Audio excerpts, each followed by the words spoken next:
ഇതുപോലെ ഒരുത്തനും ഇവിടെ ഇരിപ്പുണ്ട്, ഒരു തെഹൽക്ക സാമുവൽ എന്നും പറഞ്ഞിട്ട്. നിങ്ങൾ അറിയോ എന്നുള്ള അറിയില്ല, എന്തോ മാത്യു സാമുവൽ എന്നാണ് അവൻ്റെ പേര്.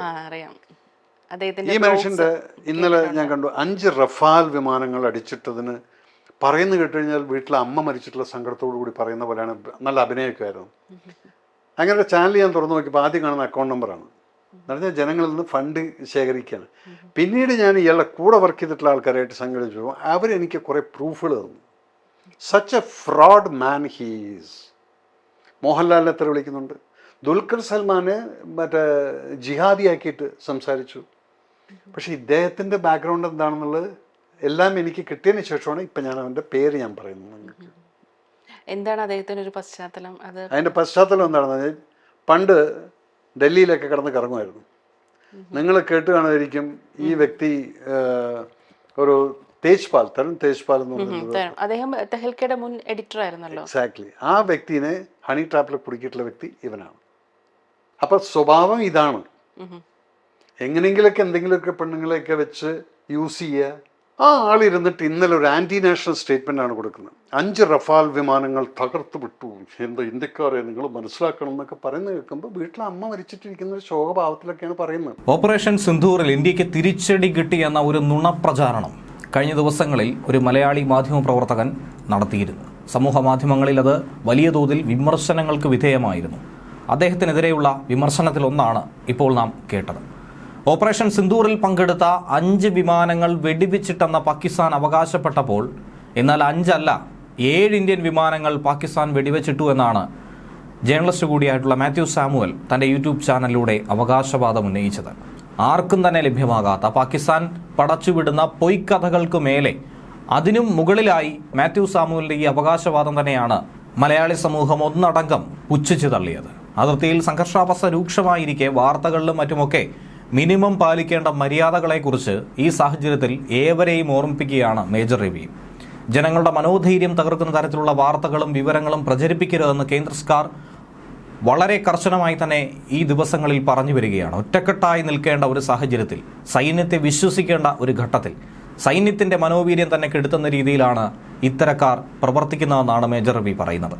അതിർത്തിയിലെ സംഘർഷാവസ്ഥയെക്കുറിച്ച് തെറ്റായ വിവരങ്ങൾ പ്രചരിപ്പിച്ച മലയാളി വ്ളോഗറുടെ വീഡിയോ നീക്കം ചെയ്ത സംഭവവുമായി ബന്ധപ്പെട്ടുള്ള പരാമർശമായിരുന്നു മേജർ രവി നടത്തിയത്.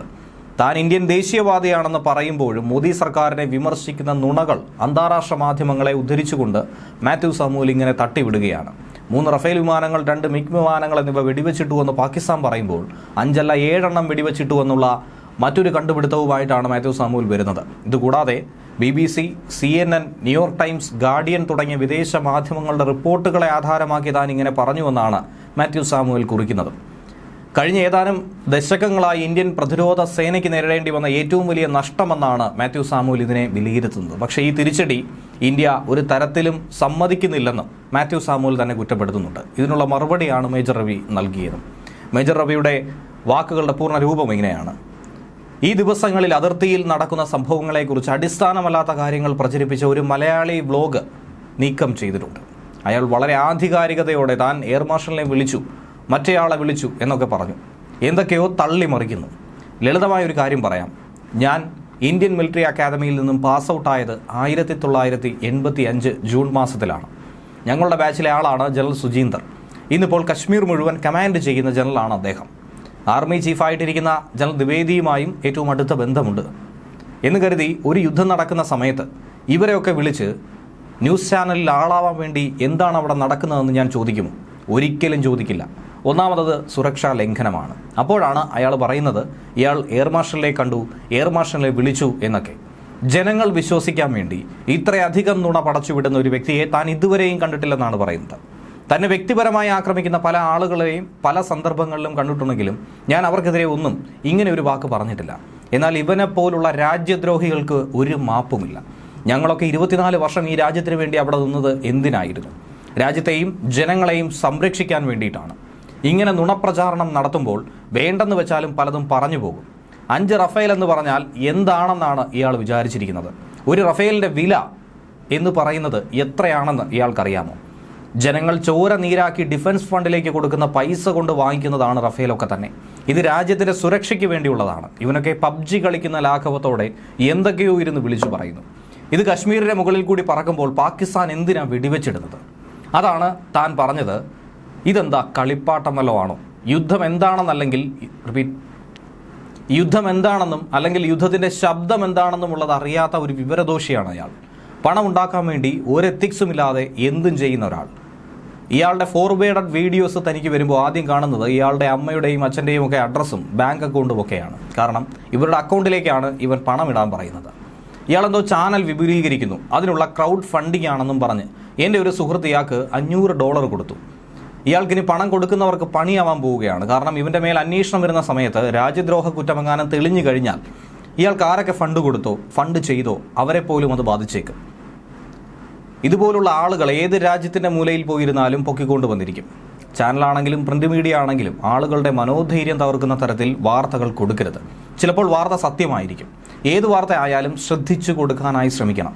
ഒരു യുദ്ധം ഉണ്ടാകുമ്പോൾ നമ്മൾ പല കാര്യങ്ങളും പറഞ്ഞു നിന്നിരിക്കും. ചിലപ്പോഴൊക്കെ നുണ പറയുന്നത് പോലും നീതിക്ക് വേണ്ടിയായിരിക്കും. ജനങ്ങളുടെ ആത്മധൈര്യം കെടുത്തുന്ന ഒരു വാർത്തയും റിപ്പോർട്ട് ചെയ്യാതിരിക്കുകയാണ് ഇപ്പോൾ മാധ്യമങ്ങൾ ചെയ്യേണ്ടത്. സെൻസേഷണൽ ബ്രേക്കിംഗ് ന്യൂസ് എന്നൊക്കെ പറഞ്ഞു കൊടുക്കുന്ന പലതും നമ്മുടെ രാജ്യത്തിനെതിരായിട്ടുള്ള, രാജ്യത്തിന് ദോഷം ചെയ്യുന്ന രീതിയിലേക്ക് വരും. യുദ്ധസമയത്ത് നമ്മുടെ രാജ്യം ഒറ്റക്കെട്ടായി നമ്മുടെ സൈനികർക്ക് പിന്നിൽ അണിനിരക്കേണ്ടതാണ്. സൈന്യത്തെ വിശ്വസിക്കേണ്ടതാണ്. അവർ നമ്മുടെ നാട് കാത്തുകൊള്ളും. നമ്മൾ ഒറ്റക്കെട്ടായി നിന്നാൽ മാത്രം മതി.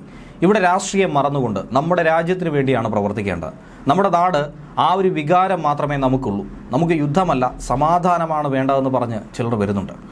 ഈ പറഞ്ഞ ആളുകളോട് ഞാൻ ചോദിക്കുന്നു, 22-ാം തീയതി ഇത്രയും വലിയ ക്രൂരത നടന്നിട്ട് നിങ്ങൾ എന്തായിരുന്നു ഇതൊന്നും തന്നെ പറയാത്തത്? നിങ്ങളുടെ മനസ്സിലുള്ള നികൃഷ്ടതയാണ് സമാധാനത്തിന് മാടപ്രാവുകളായി വരുന്നത്. നിങ്ങളുടെ മനസ്സിൽ സമാധാനമല്ല, അതിൽ വർഗീയതയും വിദ്വേഷവും മാത്രമേ ഉള്ളൂ എന്നാണ് മേജർ രവി പറയുന്നത്. അവരാണ് മാടപ്രാവുകളെ പറത്താൻ നടക്കുന്നത്. അങ്ങനെയുള്ള 1% ആളുകൾ ഇവിടെ ഉണ്ടായിരിക്കും. ഈ പാകിസ്ഥാനെ പറഞ്ഞു മനസ്സിലാക്കാൻ പറ്റാത്തതുപോലെ ഇതുപോലുള്ള വിഷവിത്തുകൾ നമ്മുടെ രാജ്യത്തും ഉണ്ടായിരിക്കും. പറഞ്ഞാൽ കേൾക്കില്ല, മനസ്സിലാക്കില്ല. പാകിസ്ഥാൻ്റെ അവസ്ഥ ഇപ്പോൾ എന്തായി? ഇപ്പോൾ അവർ ലോകരാഷ്ട്രങ്ങളോട് ചോദിക്കുകയാണ്, ഞങ്ങൾക്ക് യുദ്ധം ചെയ്യാൻ പൈസ തരുമോ എന്നുള്ളത്. എന്ത് വിഡ്ഢിത്തമാണ്! ലോകരാഷ്ട്രങ്ങൾ ഇവർക്ക് യുദ്ധം ചെയ്യാൻ വേണ്ടി പൈസ കൊടുക്കുമോ? അതുമില്ല. അമേരിക്കയും റഷ്യയും ഒപ്പമല്ലേ? എൻ്റെ ഒരു അനുമാനത്തിൽ 2-3 ദിവസത്തിനകം തന്നെ ഇവരുടെ പൈസ ഒക്കെ തന്നെ ആയുധവും തീരും. അപ്പോഴേക്കും അവരുടെ നേതാക്കന്മാരൊക്കെ അവിടെ നിന്ന് നാട് വിട്ട് ഓടിക്കാണും. നമ്മളെപ്പോഴും എന്തു തന്നെ ആയാലും പോസിറ്റീവായി ചിന്തിച്ചുകൊണ്ടിരിക്കുക. നമ്മുടെ പട്ടാളമാണ്, നമ്മുടെ ആളുകളാണ് അവിടെയുള്ളത്. നാം എല്ലാം ഈ യുദ്ധത്തിൽ ഒരു അംഗമാണ്. അല്ലാതെ തോൽക്കുമോ ജയിക്കുമോ എന്ന ചിന്ത ഒന്നും തന്നെ വേണ്ട.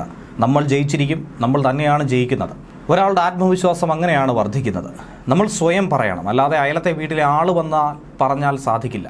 ഞാൻ എൻ്റെ മനസ്സിനോട് പറയണം, അതാണ് ഓരോ പൗരൻ്റെയും കർത്തവ്യം. നമ്മുടെ രാജ്യത്തിൻ്റെ കീഴിൽ എല്ലാവരും ഒരേ മനസ്സോടെ ഒറ്റക്കെട്ടായി ജാതിമത രാഷ്ട്രീയ ഭേദമന്യേ നിൽക്കുക. പാകിസ്ഥാനെതിരെ ഇന്ത്യ നടത്തിയ ഓപ്പറേഷൻ സിന്ദൂറിനെതിരെ വ്യാജ വാർത്തകൾ പ്രചരിപ്പിച്ച 8000-ലധികം സമൂഹ മാധ്യമ അക്കൗണ്ടുകളാണ് കേന്ദ്രം കഴിഞ്ഞ ദിവസം നീക്കം ചെയ്തത്. യൂട്യൂബ് ചാനലുകളും വെബ്സൈറ്റുകളും വാർത്താ ഓൺലൈനുകളുടെ എക്സ് അക്കൗണ്ടുകളും ഒക്കെ തന്നെ ഇതിൽ ഉൾപ്പെടുന്നുണ്ട്. മലയാളത്തിൽ മക്തൂബ് ഓൺലൈൻ്റെ എക്സ് അക്കൗണ്ടും മാധ്യമപ്രവർത്തകനായ മാത്യു സാമുവിൻ്റെ യൂട്യൂബിന് വരെ വാർത്താവിതരണ മന്ത്രാലയം നടപടി സ്വീകരിച്ചിട്ടുണ്ട്. കൂടാതെ പ്രമുഖ ഓൺലൈൻ മാധ്യമമായ ദ വയറിൻ്റെ വെബ്സൈറ്റ് നിരോധിച്ചു. എന്നാൽ കേന്ദ്ര സർക്കാരിൻ്റെ ഈ നീക്കം മാധ്യമ സ്വാതന്ത്ര്യത്തിന്മേലുള്ള കടന്നുകയറ്റമെന്ന് ആരോപിച്ചുകൊണ്ടാണ് ഇവർ രംഗത്ത് വരുന്നത്.